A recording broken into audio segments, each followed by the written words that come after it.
ಮಾಧ್ಯಮದ ಎಲ್ಲ ಸ್ನೇಹಿತರೆ,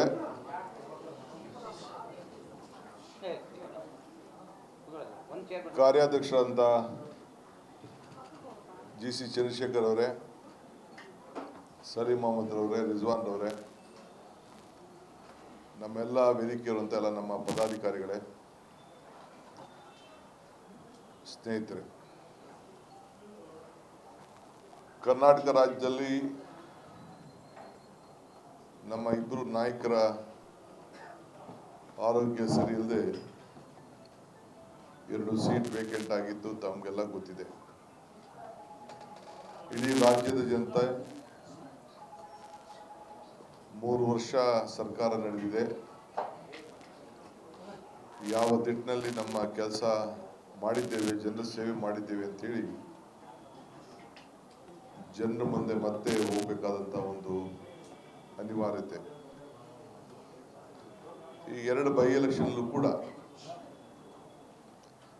ನಾನು ಕಾಂಗ್ರೆಸ್ ಪಕ್ಷದ ಪರವಾಗಿ, ಸರ್ಕಾರದ ಪರವಾಗಿ ದಾವಣಗೆರೆ ಮತ್ತು ಬಾಗಲಕೋಟೆ ಇವೆರಡು ಕ್ಷೇತ್ರದ ಮತದಾರರಿಗೆ ಮೊದಲು ನಾನು ಕೃತಜ್ಞತೆ ಸಲ್ಲಿಸಲಿಕ್ಕೆ ನಾನು ಬಯಸ್ತಾ ಇದ್ದೇನೆ. ಇದಲ್ಲದೆ ರಾಜ್ಯದ ಮೂಲೆ ಮೂಲೆಯಿಂದ ನಮ್ಮ ಪಕ್ಷದ ಪದಾಧಿಕಾರಿಗಳು, ಕಾರ್ಯಕರ್ತರು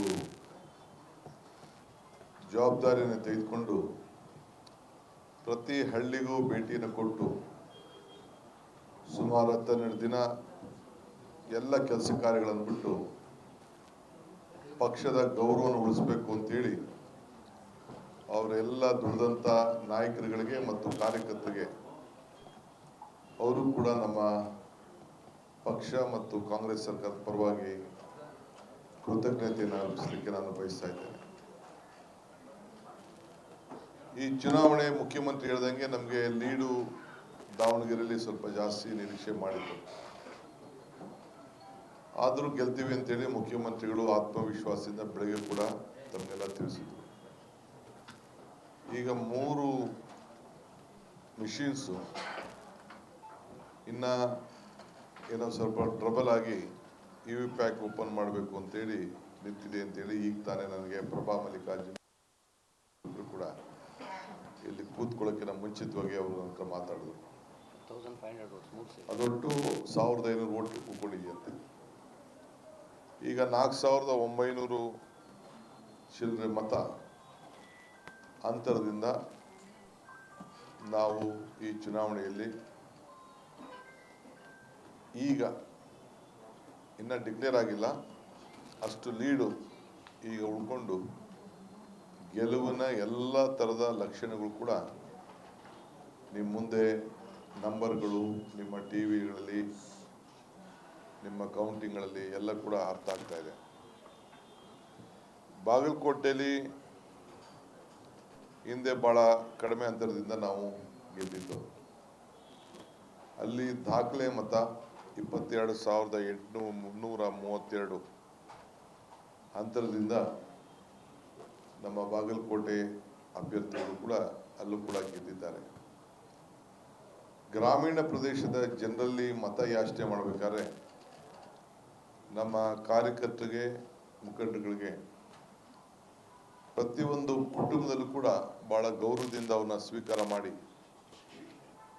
ಇವತ್ತು ಅವ್ರಿಗೆ ನಾವು ನಿಮ್ಮ ಋಣವನ್ನು ತೀರಿಸಬೇಕಾಗಿದೆ, ನಿಮ್ಮ 5 ಗ್ಯಾರಂಟಿಗಳ ನಮ್ಮ ಬದುಕಿನಲ್ಲಿ ಬದಲಾವಣೆ ತಂದಿದೆ, ನಾವು ಖಂಡಿತ ನಿಮ್ಮ ಜೊತೆಯಲ್ಲಿ ಕೂತ್ಕೊಳ್ತೇವೆ ಅಂತೇಳಿ ನಮ್ಮ ನಾಯಕರುಗಳಿಗೆ ಭಾಳ ಆಹ್ವಾನ ಕೊಟ್ಟು, ಮಜ್ಜಿಗೆ ಕೊಟ್ಟು, ಕಾಫಿ ಕೊಟ್ಟು, ಟೀ ಕೊಟ್ಟು ಗೌರವದಿಂದ ಕಳಿಸ್ಕೊಟ್ಟಿದ್ದನ್ನು ನಮ್ಮೆಲ್ಲ ನಾಯಕರುಗಳು ಬಂದು ನಮ್ಮ ಹತ್ರ ತಿಳಿಸ್ತಾ ಇದ್ರು. ಸೊ ಅದರಿಂದ ನಮಗೆ ಆತ್ಮವಿಶ್ವಾಸ ಕೂಡ ಹೆಚ್ಚಿಗೆ ಆಯಿತು. ಇಲ್ಲೂ ಕೂಡ ನಾವು ಅದೇ ರೀತಿ ನಿರೀಕ್ಷೆ ಮಾಡಿದ್ದು. ಸುಮಾರು SDP-ಗೆ 19,000 ಚಿಲ್ಲರೆ ಮತಗಳು ಶಿಫ್ಟ್ ಆಗಿದ್ದು, ಒಂದು 2-3 ಸಾವಿರ ಓಟು ಹಿಂದೆಲ್ಲ ಬೀಳ್ತಿತ್ತು, ಬಂದಿದ್ದು ಸ್ವಲ್ಪ ನಾವು ಏನು ಗಮನಿಸಿದ್ದು ಅದು ನಮ್ಮ ಲೆಕ್ಕಾಚಾರ ಕೂಡ ನಮಗೆ ಅರಿವಿದೆ. ಆದರೆ ಚುನಾವಣೆಯಲ್ಲಿ 49 ಆಗ್ತದೆ, 51 100 ಆಗ್ತದೆ ರಾಜಕಾರಣದಲ್ಲಿ. ಸೊ ಹಾಗೆ ಚುನಾವಣೆಯಲ್ಲಿ ಇವತ್ತು ನಾವು 2 ಸೀಟನ್ನು ಕೂಡ ಬೈ ಎಲೆಕ್ಷನಲ್ಲಿ ಗೆದ್ದಿದ್ದೇವೆ. ಜನತೆ ಭಾಳ ನಿರೀಕ್ಷೆ ಮಾಡ್ತಾ ಇದ್ರು, ವಿರೋಧ ಪಾರ್ಟಿಯವರು ಟೀಕೆ ಮಾಡ್ತಾ ಇದ್ರು, ಸಂಭ್ರಮದಲ್ಲಿದ್ದರು. ಆದರೂ ಕೂಡ ಜನ ನಮ್ಮನ್ನು ಕೈ ಬಿಡಲಿಲ್ಲ. ಇನ್ನು ಹೆಚ್ಚಿಗೆ ಆತ್ಮವಿಶ್ವಾಸವನ್ನು ಹೆಚ್ಚಿದ್ದಾರೆ. ಅವ್ರಿಗೆ ಮಾಡ್ತಾರಂಥ ಕಾಮಗಾರಿ, ಅವ್ರು ಮಾಡ್ತಾರಂಥ ಸೇವೆಯಲ್ಲಿ ಇನ್ನು ಹೆಚ್ಚಿಗೆ ಉತ್ಸಾಹದಿಂದ ಮಾಡಲಿಕ್ಕೆ ಸಂದೇಶವನ್ನು ಕೊಟ್ಟಿದ್ದಾರೆ. ಈ ನಿಟ್ಟಿನಲ್ಲಿ ನಾವು ಮಾಡ್ತೇವೆ. ಮುಖ್ಯಮಂತ್ರಿಗಳಾದ ಸಿದ್ದರಾಮಯ್ಯನವರು, ಸಂಪುಟದ ಸಹೋದ್ಯೋಗಿಗಳು, ಶಾಸಕ ಮಿತ್ರರು, ಪಕ್ಷದ ಎಲ್ಲ ಪದಾಧಿಕಾರಿಗಳು, ಜಿಲ್ಲಾಧ್ಯಕ್ಷಗಳು, ಬ್ಲಾಕ್ ಅಧ್ಯಕ್ಷರು ಎಲ್ಲರೂ ಕೂಡ ಹಗಲು ರಾತ್ರಿ ಇವತ್ತು ದುಡಿದು ಈ ಒಂದು ಗೆಲುವಿಗೆ, ಮತದಾರರಿಗೆ ಉರುಪನ್ನು ಕೊಡಲಿಕ್ಕೆ, ಆತ್ಮವಿಶ್ವಾಸ ತುಂಬಲಿಕ್ಕೆ ಶ್ರಮವನ್ನು ಮಾಡಿದ್ದು ವಿಶೇಷವಾದ್ದು. ಮತ್ತು ನಮ್ಮ ಗ್ಯಾರಂಟಿಗಳನ್ನು ಯಾವ ರೀತಿ ಅನುಷ್ಠಾನಕ್ಕೆ ತಂದಿದ್ದೇವೆ ಅನ್ನೋದನ್ನು ಅದನ್ನು ಕೂಡ ಭಾಳ ವಿಶೇಷವಾಗಿ ಪರೀಕ್ಷೆಯನ್ನು ನಾವು ಮಾಡಿದ್ದೇವೆ, ವಿಮರ್ಶೆ ಮಾಡಿದ್ದೇವೆ. ಅವ್ರ ಹತ್ರ ಏನೇನು ನಾವು ಬೈಕೆ ಮಾಡಿದ್ವೋ ಆ ಮಾಹಿತಿನೆಲ್ಲ ಕೂಡ ನಮ್ಮ ಗ್ಯಾರಂಟಿಯ ಮುಖಂಡರುಗಳು ಕೂಡ ಪಡ್ಕೊಂಡಿದ್ದಾರೆ. ಇವತ್ತು ಎಲ್ಲ ವರ್ಗದ ಜನರು ಕೂಡ ನಮಗೆ ಸಹಾಯ ಮಾಡಿದ್ದಾರೆ. ದಾವಣಗೆರೆಯಲ್ಲಿ ಕೂಡ ನಮಗೆ ಒಂದು 20% ವೋಟ್ ಕಡಿಮೆ ಆಗಿರ್ಬೋದು ನಮಗೆ. ಆದರೆ ಉಳ್ಕೊಂಡಿದ್ದಂಥ ಎಲ್ಲ ಮೈನಾರಿಟೀಸು ಕೂಡ ಅವರು ಮತ್ತು ಎಲ್ಲ ಸಮಾಜದವರು ಕೂಡ ದಾವಣಗೆರೆಯಲ್ಲಿ ಕೂಡ ನಮಗೆ ಸಹಾಯವನ್ನು ಮಾಡಿರೋದು ಭಾಳ ವಿಶೇಷ. ಮತ್ತು ಬಾಗಲಕೋಟಲ್ಲಿ ಎಲ್ಲ ವರ್ಗದ ಜನ ಅವರು ಏನೇ ಒತ್ತಡವನ್ನು ಹೇರಿದ್ರು ಕೂಡ, ಸೊ ಹಿಂದೆ ಬರೀ 5,000 ವೋಟಲ್ಲಿ ಗೆದ್ದಿದ್ದರು, ಇಂಡಿಪೆಂಡೆಂಟ್ ವೋಟ್ ಶಿಫ್ಟ್ ಆಗ್ತದೆ, ಇವೆಲ್ಲ ಕೂಡ ಯಾವ ವಿಚಾರ ಇದ್ರೂ ಕೂಡ ಮುಖ್ಯಮಂತ್ರಿಗಳ ನಾಯಕತ್ವಕ್ಕೆ, ಕಾಂಗ್ರೆಸ್ ಪಕ್ಷದ ಮುಖಂಡತ್ವಕ್ಕೆ ಇವತ್ತು ಭಾಳ ಸಂಪೂರ್ಣವಾಗಿ ಬೆಂಬಲವನ್ನು ವ್ಯಕ್ತಪಡಿಸಿರೋದು ನಿಜವಾಗಲೂ ಎಲ್ಲರೂ ಕೂಡ ನಾವು ಈ ಸಂದರ್ಭದಲ್ಲಿ ಕೃತಜ್ಞತೆಯನ್ನು ಅರ್ಪಿಸಲೇಬೇಕಾಗಿದೆ. ಈ ಹಿನ್ನೆಲೆಯಲ್ಲಿ ತಮ್ಮ ಮುಖಾಂತರ ರಾಜ್ಯದ ಜನತೆಗೆ ಯಾರು ಅಭಿಮಾನಪೂರ್ವಕವಾಗಿ ನೋಡ್ತಾ ಇದ್ರು, ಈ ಸಂದೇಶವನ್ನು ಹೇಳ್ತಾ ಇದ್ರು, ಅವರೆಲ್ಲರೂ ಕೂಡ ಈ ಶುಭ ಸಂದೇಶದಲ್ಲಿ ನಿಮ್ಮ ಜೊತೆ ಸದಾ ನಾವು ಇರ್ತೇವೆ ಅನ್ನೋ ಮಾತನ್ನು ಮತ್ತೆ ನಾನು ಪುನರುಚ್ಚರಣೆ ಮಾಡಲಿಕ್ಕೆ ಬಯಸ್ತೇನೆ. ದುಡಿದಂಥ ಎಲ್ಲ ನಮ್ಮ ಶಾಸಕರಿಗೆ ಮತ್ತೆ ನಾನು ಅಭಿನಂದನೆ ಹೇಳಲಿಕ್ಕೆ ನಾನು ಬಯಸ್ತೇನೆ. ಈ ಕಾಂಗ್ರೆಸ್ ಪಾರ್ಟಿನಲ್ಲಿ 15 ಕ್ಯಾಂಡಿಡೇಟ್ಗಳಿದ್ದಾರೆ. ಮುಸ್ಲಿಮರು ಕಾಂಗ್ರೆಸ್ನಿಂದ ದೂರ ಆಗಿದ್ದಾರೆ. ಎಷ್ಟೇ ರಿಜ್ವಾನ್ ಅರ್ಷದ್ ಅವರು ಸಲೀಂ ಅಹಮದ್ ಅವ್ರನ್ನ ಎಷ್ಟೇ ಸಲ ಕಳಿಸಿದ್ರು ಜಮೀರ್ ಅಹಮದ್ ಅವರು SDP ಸಪೋರ್ಟ್ ಮಾಡ್ತಿದ್ದಾರೆ. ವೋಟ್ ಡಿವಿಷನ್ ಆಗಿದೆ. ಕಾಂಗ್ರೆಸ್ ಯಾವ ಕಾರಣಕ್ಕೂ ದಾವಣಗೆರೆಯಲ್ಲಿ ಗೆಲ್ಲೋದೇ ಇಲ್ಲ ಅನ್ನೋ ಲೆಕ್ಕಕ್ಕೆ ಸ್ಟೇಟ್ಮೆಂಟ್ಗಳು ಬಂದಿದ್ವು. ಈಗಲೂ ಕೂಡ ಲಾಸ್ಟ್ ಕೊನೆಗಳಿಗೆವರೆಗೂ ಅದೇ ರೀತಿಯಾದಂಥ ಸ್ಟೇಟ್ಮೆಂಟ್ಗಳು ಬಂದಿದ್ವು. ಎಲ್ಲಿ ನೀವು ಸಕ್ಸಸ್ ಆದ್ರಿ? ನನಗೆ ಅದೆಲ್ಲ ನಾನು ನಿಮ್ಮ ಹತ್ರ ಯಾರು ಏನು ಹೇಳಿದ್ರು, ನಿಮ್ಮ ಮಾಧ್ಯಮದ ಮುಂದೆ ಏನು ಹೇಳಿದ್ರು ಗೊತ್ತಿಲ್ಲ. ತಟ್ಟೆ ಮರೆ ಏಟು. ಚುನಾವಣೆಯಲ್ಲಿ ಎಲ್ಲ ಒಗ್ಗಟ್ಟಿನಿಂದ ಕೆಲಸ ಮಾಡಿದ್ದಾರೆ, ಒಗ್ಗಟ್ಟಿನಿಂದ ಚುನಾವಣೆ ನಡೆದಿದೆ. ಎಲೆಕ್ಷನ್ನಲ್ಲಿ ನಾವು ಗೆದ್ದಿದ್ದೀವಿ. ಇಷ್ಟು ಬಿಟ್ಟರೆ ಮಿಕ್ಕಿದ್ದು ನಿಮ್ಮ ಮಾಧ್ಯಮದ ಮುಂದೆ ಮಾತಾಡೋದಲ್ಲ. ಏನಾದರೂ ವಿಚಾರ ಇತ್ತು ಅಂತಂದರೆ ನಾವು ತಿದ್ದಂಥದ್ದು, ತೀಡೋಂಥದ್ದು, ಬದಲಾವಣೆ ತರೋಂಥದ್ದು, ಮಾರ್ಗದರ್ಶನ ಕೊಡೋಂಥದ್ದು, ಬುದ್ಧಿವಾದ ಹೇಳೋಂಥದ್ದು ಏನು ಮಾಡಬೇಕೋ ಅದನ್ನು ನಾವು ನಮ್ಮ ಪಕ್ಷದಲ್ಲಿ ನಾವು ಮಾಡ್ತೀವಿ.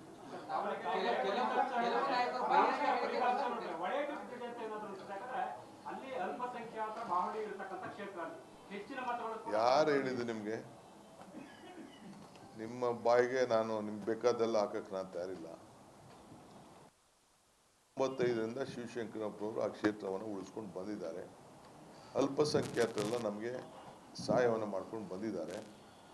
ಅವ್ರಿಗೂ ಆ ಸ್ಥಾನಮಾನ ಕೊಡಬೇಕು ಅಂತೇಳಿ ನಾವು 3 ಬಾರಿ MLCನ ಅಲ್ಲಿ ಕೊಟ್ಟಿದ್ದೀವಿ, ಒಂದು ಶಾಸಕ ಸ್ಥಾನನ. ಇದು ಅವ್ರಿಗೇನು ಗೌರವ ಕೊಡಬೇಕು ನಾವು ಕೊಟ್ಟಿದ್ದೀವಿ. ವ್ಯಕ್ತಿಗಳಲ್ಲಿ ಸ್ವಲ್ಪ ಅಭಿಪ್ರಾಯಗಳು ಬೇರೆ ಇರ್ಬೋದೇ ಹೊರತು ಪಕ್ಷದಲ್ಲಿ ಸಾಮೂಹಿಕ ಅಭಿಪ್ರಾಯದಲ್ಲಿ ಯಾವ ಥರದ ಬದಲಾವಣೆನೂ ಇಲ್ಲ.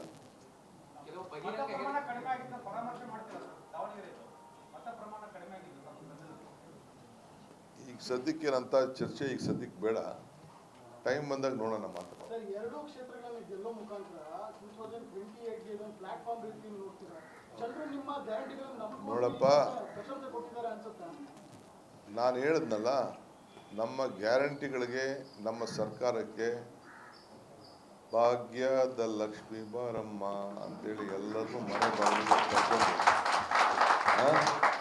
ಲಕ್ಷ್ಮಿ ಮನೆ ಬಾಗಿಲಿಗೆ ಬಂದಿದ್ದಾಳೆ ಅಂತೇಳಿ ಪ್ರತಿಯೊಬ್ಬರಿಗೂ 5,000 ರೂಪಾಯಿ, 2,000 ರೂಪಾಯಿ ಭಾಗ್ಯಲಕ್ಷ್ಮಿ, ಗೃಹಲಕ್ಷ್ಮಿ, ಗೃಹಜ್ಯೋತಿ, ಅನ್ನಭಾಗ್ಯ, ಶಕ್ತಿ ಇವೆಲ್ಲ ಕೂಡ ಗೌರವದಿಂದ ನಮ್ಮ ಲೀಡರ್ಗಳನ್ನ ಸ್ವೀಕಾರ ಮಾಡಿ, ನಾನು ಹೇಳಿದ್ನಲ್ಲ, ಮಜ್ಜಿಗೆ ಕೊಟ್ಟರು, ಊಟ ಕೊಟ್ಟರು, ಕಾಫಿ ಕೊಟ್ಟರು, ಟೀ ಕೊಟ್ಟರು ಅಂತೇಳಿ ಕರ್ಕೊಂಡು ಓಟ್ ಹಾಕಿದ್ದಾರೆ. ಇದೇ ಬಾಗಲಕೋಟೆಯ ಸಂದೇಶ.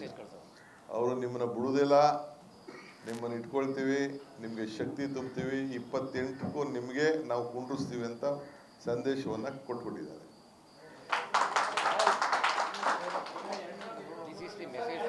ಇದು ಪ್ರೆಸ್ ಕಾನ್ಫರೆನ್ಸ್, ಇದು ಸುಮ್ಮನೆ ನಿಮ್ಮ ಚಪ್ಪಳೆ ಅಲ್ಲಿ ನೋಡಿರುತ್ತೆ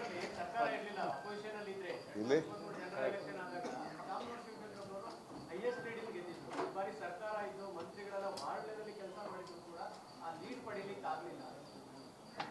ಈಗ ಒಂದೊಂದು ಎಲೆಕ್ಷನ್ ಒಂದೊಂದು ರೀತಿ ಬರ್ತದೆ.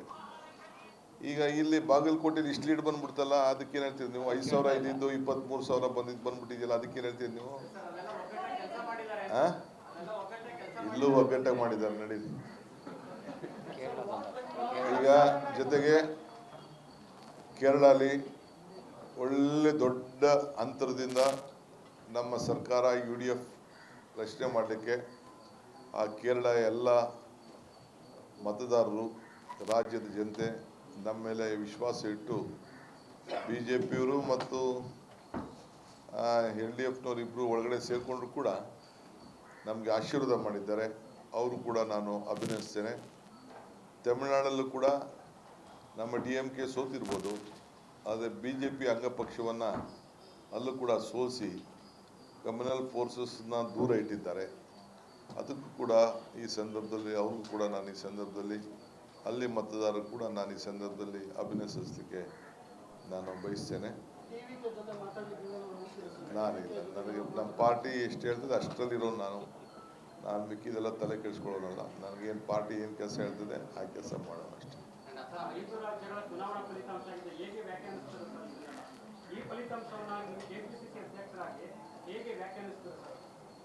ಜನರಿಗೆ ಅವರ ಭಾವನೆ ಮೇಲೆ ನಾವು ರಾಜಕಾರಣ ಮಾಡಬೇಕು. ಜನರ ಭಾವನೆ, ಜನರ ಹತ್ರ ಯಾವ ರೀತಿ ನಾವು ಇರಬೇಕು ಅನ್ನೋದು. ಇದ್ರ ಜೊತೆಗೆ ಈ ಎಲೆಕ್ಷನ್ನು ಭಾಳ ಅಧಿಕಾರ ಕೂಡ BJP ಭಾಳ ದುರುಪಯೋಗವನ್ನು ಮಾಡಿಕೊಂಡಿದೆ. ವಿಶೇಷವಾಗಿ ವೆಸ್ಟ್ ಬೆಂಗಾಲಲ್ಲಿ, ಅಸ್ಸಾಂನಲ್ಲಿ, ತಮಿಳುನಾಡಿನಲ್ಲಿ ಎಲ್ಲ ಕೂಡ ಭಾಳ ದೊಡ್ಡ ಮಟ್ಟದಲ್ಲಿ ಅಧಿಕಾರನ ದುರುಪಯೋಗವನ್ನು ಮಾಡಿದೆ. 2,50,000 ಹೊರಗಡೆ ಸೆಂಟ್ರಲ್ ಫೋರ್ಸಸ್ನ ಹಾಕಿ ಎದರಿಸಿ ಬೆದರಿಸಿ 90 ಲಕ್ಷ ಓಟ್ನ ತೆಗೆದಾಕಿ ಎಲೆಕ್ಷನ್ ಮಾಡಿದ್ದಾರೆ.